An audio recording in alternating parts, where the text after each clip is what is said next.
बिस्मिल्लाहिर्रहमानिर्रहीम। अलवी ख़ानदान का एक शख्स बल्ख में रहता था, जो अजम के शहरों में से एक शहर है।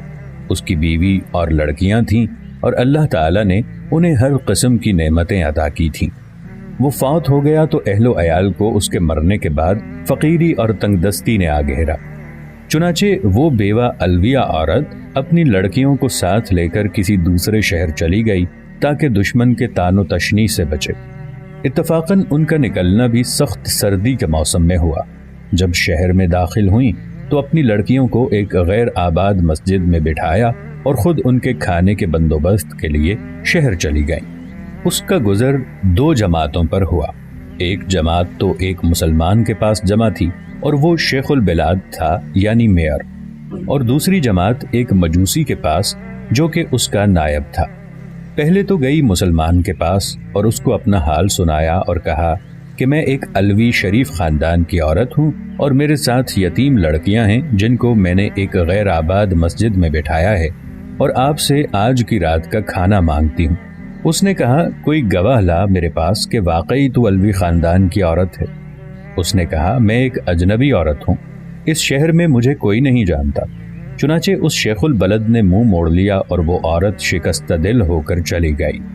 फिर वो उस मजूसी आदमी के पास आई और अपना हाल उसके सामने बयान किया कि मेरे साथ लड़कियां हैं और मैं एक अलवी शरीफ खानदान की औरत हूँ, और शेखुल बलद के पास जाने का किस्सा भी सारा बयान किया।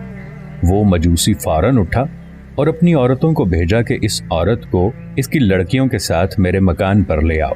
फिर उनको निहायत ही नफीस खाना खिलाया और बेहतरीन लिबास पहनाया।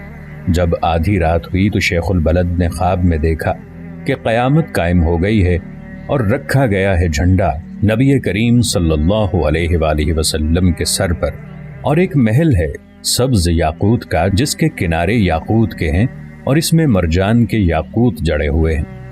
फिर शेखुल बलद ने कहा, या रसूल अल्लाह सल्लल्लाहु अलैहि वसल्लम, ये महल किसका है?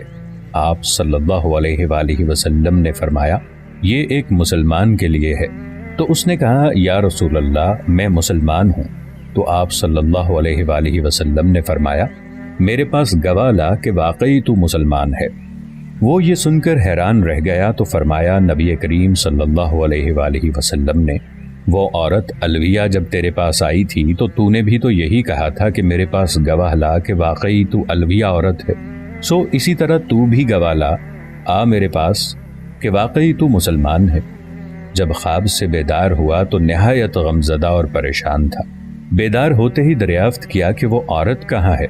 जब मालूम हुआ कि वो औरत मजूसी के पास है, उसने आदमी भेजा कि मजूसी को मेरे पास लाओ। चुनाचे वो लाया गया तो उसने उसको कहा कि मैं ये औरत अलविया तुझसे मांगता हूँ और इसकी लड़कियां भी। उसने कहा, यह काम बहुत ही मुश्किल है और मुझको बिलाशुबा बहुत बरकत हासिल हुई हैं। उसने कहा, मुझसे 1000 दीनार ले ले और उनको मुझको दे दे। उसने जवाब दिया, ये बहुत मुश्किल है, मैं उन्हें वापस नहीं करूँगा। मजूसी ने कहा, जो चीज़ आप चाहते हैं मैं उसका ज़्यादा मुस्तहिक हूँ, और वो महल जो आपने ख्वाब में देखा है वो मेरे लिए बनाया गया है। क्या तुम मेरे सामने अपना इस्लाम जाहिर करते हो? अल्लाह की कसम, जब तक मैं और मेरा अहलो अयाल तमाम के तमाम इस अलविया के हाथ पर मुसलमान नहीं हुए, रात को सोए नहीं थे। मैंने भी ख्वाब में इसी तरह देखा था जिस तरह तुमने देखा है, और मुझे रसूल अल्लाह सल्लल्लाहु अलैहि वसल्लम ने फरमाया कि वो औरत अलविया और उसकी लड़कियां तेरे पास हैं। मैंने अर्ज किया, जी या रसूल अल्लाह सल्लल्लाहु अलैहि वसल्लम। तो आप सल्लल्लाहु अलैहि वसल्लम ने फरमाया, ये महल तेरा और तेरे घर वालों का है, तू और तेरे घर वाले तमाम जन्नती हैं। किताबुल किबाय।